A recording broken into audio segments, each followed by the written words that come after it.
Father Simon and the posse of potential pardoners, says Beatrice.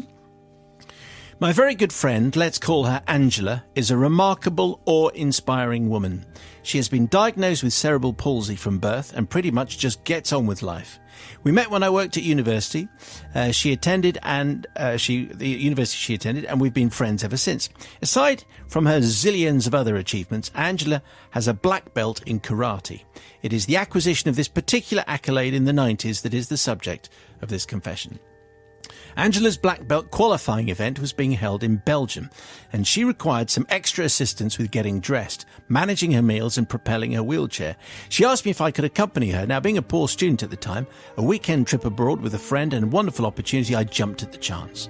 We travelled from London to Belgium via Eurostar, spent a lovely busy weekend. Angela worked like a Trojan, achieved her black belt in karate, and we also did a little shopping and ate some nice food. But all too soon it was time to return to London.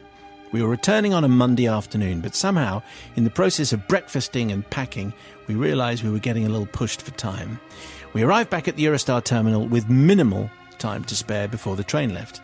Now, I don't know if you've ever been to Eurostar in Belgium, but the terminal is actually a large complex with trains leaving on platforms that are on different levels, and at least back in the 90s it was not particularly well signposted.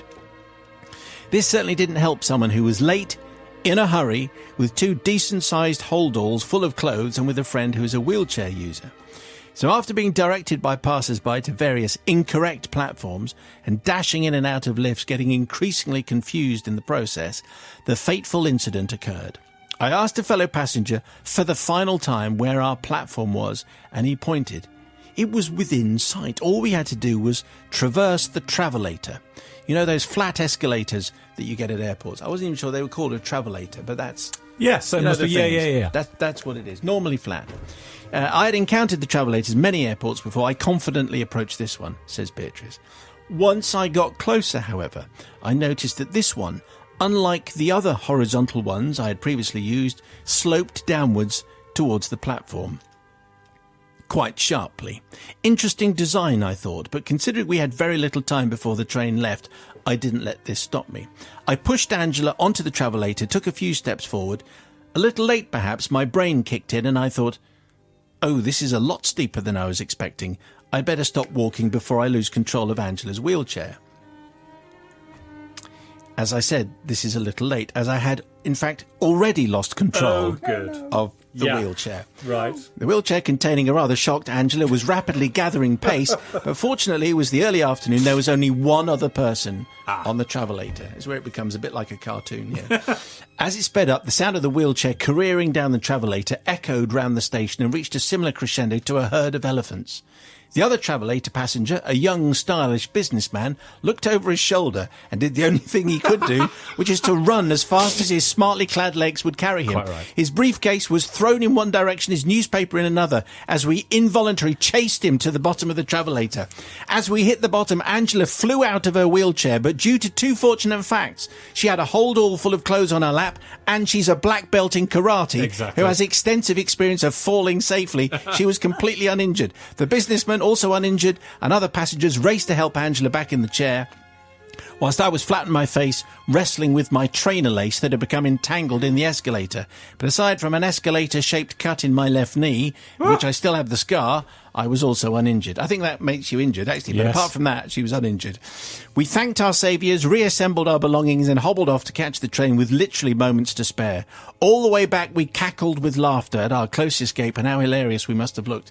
But years later, I'm still a little uneasy, Father Simon, so I need forgiveness, not for Angela, as on my return home, I wrote a stinky letter to said train company about their poor signage, and we received free first-class tickets to Paris. In fact, in the terminal, on our return from Paris, Angela leant across and said, "Shall we do it again?" No, that's not. Neither do I seek forgiveness for all the other passengers who had their journeys interrupted by my stupidity. However, I do seek forgiveness from the businessman who, whilst completely minding his own business, was chased by a woman and her friend in a wheelchair at breakneck speed down a travelator without any warning. Yours, Beatrice. P.S. I'm an occupational therapist. I mention this, it won't mean much to you, but will give other OTs listening an extra reason to giggle. We're meant to support people in their recovery, not attempt to introduce new ones.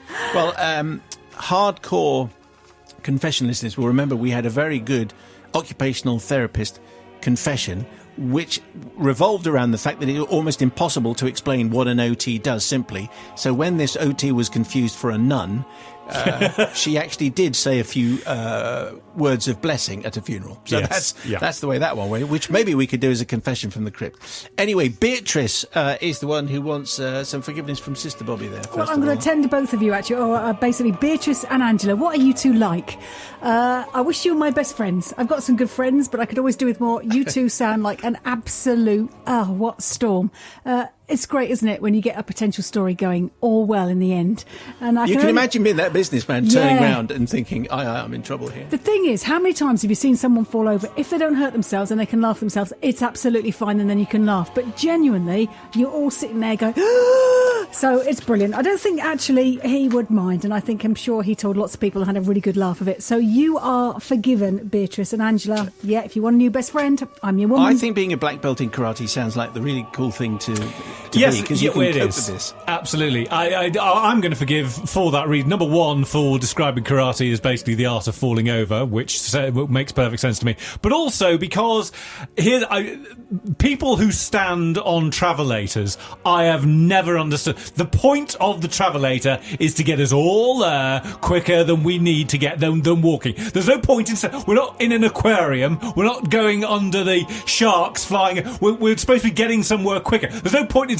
This business, he's standing on the travelator. I'm going to let that take the strain. No point at all behind that. So I am definitely going to forgive, because no one should be standing on the travelator.